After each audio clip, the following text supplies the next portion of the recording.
Hey guys, welcome back. Today I thought I'd show you guys how I recreate wounds that already exist. So silly old me the other day burnt my hand while cooking. So I have this nasty little scar forming just on my wrist. So I thought I'd try and recreate that the best I could for you guys to show you the steps that I go through when wanting to recreate a wound.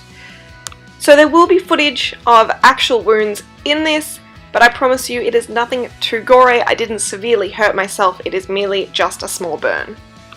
So now that I've got that out of the way, let's get on to what you're going to need. I'm going to be using some alcohol activated pellets, some rigid collodion, and of course alcohol to activate the pellets, and of course brushes. Now let me just take you down to the table and we'll get started.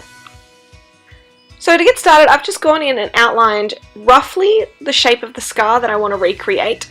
Now I've just used the blood tone in the PPI palette as well as the aged blood just to kind of deepen it and give it that base redness. I probably did go slightly too red and probably should have went with some more blues and purple kind of tones, but it does kind of work out a little bit better in the end. So just keep with me guys, we'll see how we go. So I'm just going on and adding a little bit of yellow, as when the skin and the scabs kind of dry a little bit, they do have a yellowy tinge to it. Now going in with the rigid collodion, you do have to do several layers of this guys, so be patient.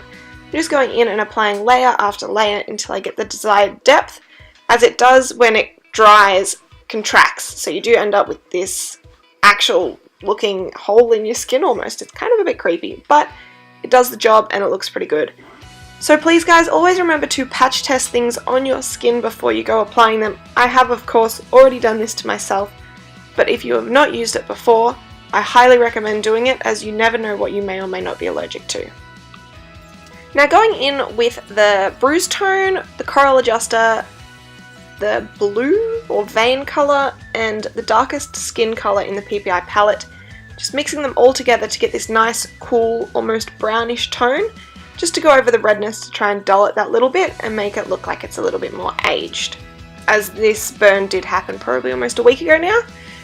Always remember to have a brush on hand to remove any excess alcohol palette as it can build up and get quite out of hand easily enough. So just with a little bit of alcohol on the brush, just go over the bits that you want to remove and tap it away.